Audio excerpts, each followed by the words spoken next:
Welcome to the lecture for section 3.3 of Math 980. And in this section, we're going to talk about finding the slope. So let's say I had a line here, and let's say it went through this point, which would be 1, 2, 3, 4, 5, -5, and then 1, 2, 3, -3. And this point is 2, 1, 2, 3, 4, 5, 6, 7, 8. 2, 8.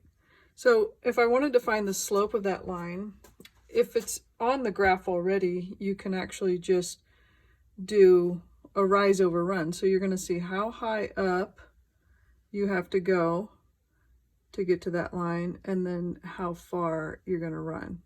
So I would go 1, 2, 3, 4, 5, 6, 7, 8, 9, 10, 11. 11 high, that's my rise.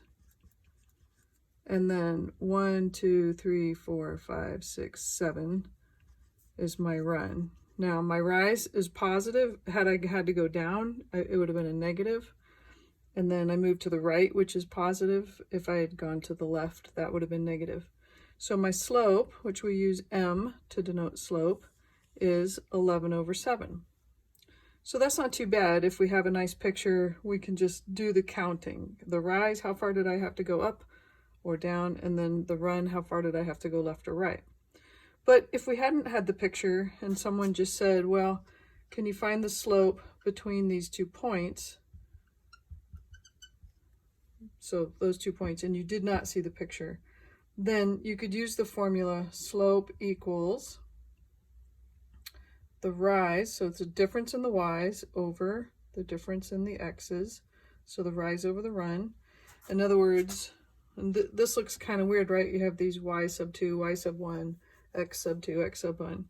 My recommendation is to label your ordered pairs. You know that every ordered pair, because it's ordered, so the order is x first and then y, x first and then y.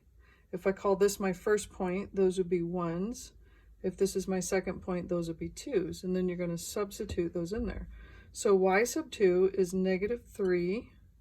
And then minus y sub 1 is 8. And then x sub 2 is -5 minus x sub 1 is 2. So my slope could be calculated this way. -3 minus 8 is -11. -5 minus 2 is -7. A negative over a negative is a positive. So you see that we get the same answer just using the formula for slope, m equals y2 minus y1 over x2 minus x1. So essentially all we did was find the difference in the y's over the difference in the x's. Okay, so what if it asks you to use a point on a line and a slope to determine some other points? Well, I like to kind of visualize it. Let's say that it gave you a point on a line right here, which is -1, 2, 3, 4, 5, -2. And then let's say it gave you a slope of 1/2. So what would be another point? Well, 1/2 means your rise is 1 and your run is 2. So from that point, you would rise 1, run 2. This would be another point. And then from there, rise 1, run 2. That would be another point. Rise 1, run 2. That would be another point. So you could find points if you knew one of them and you knew the slope by just making increments of the slope. So what would this point be then? It'd be -3, -1. This one would be -1, 0, and this would be 1, 1. Okay, so that's another way that they may ask the question. Now, what if the slope, let's say we were starting with the point -3, +5. And what if our slope was -4?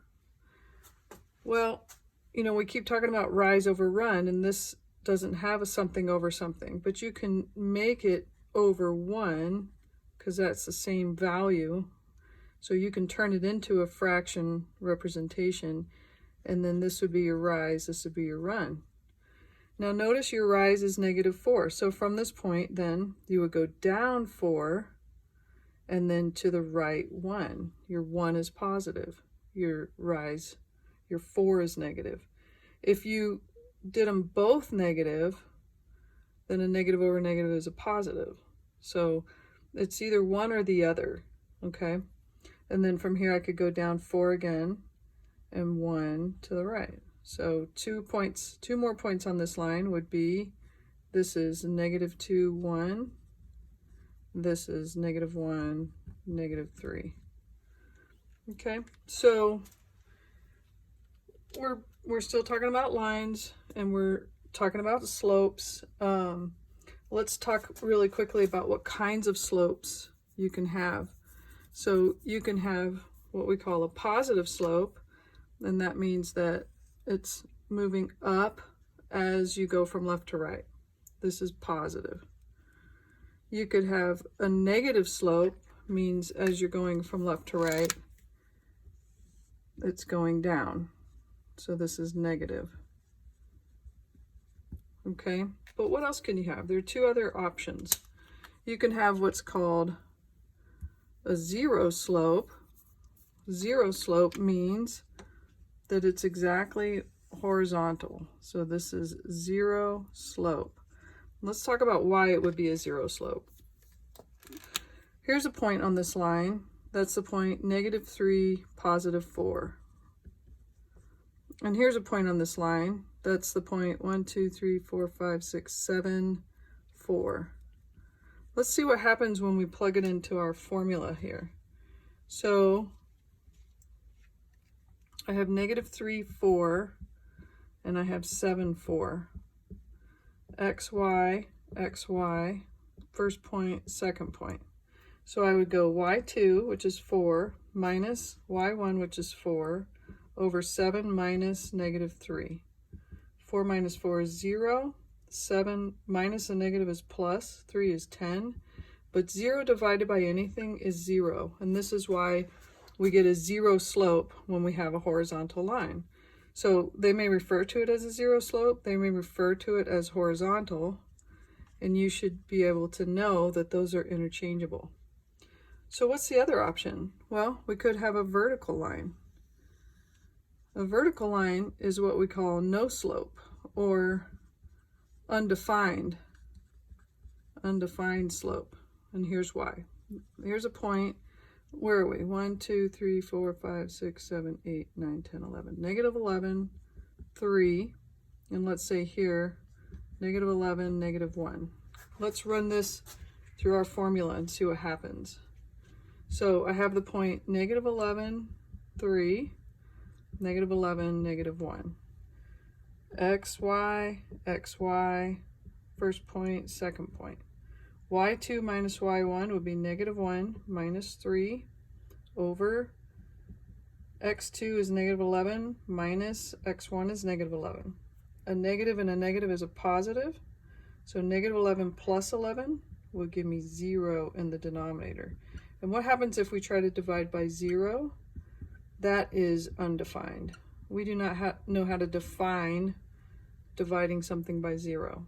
So we say there's no slope, or we say it's an undefined slope. This is a vertical line. And again, that's something that you're going to want to start associating vertical line with undefined slope, horizontal line with zero slope. And that concludes this lecture.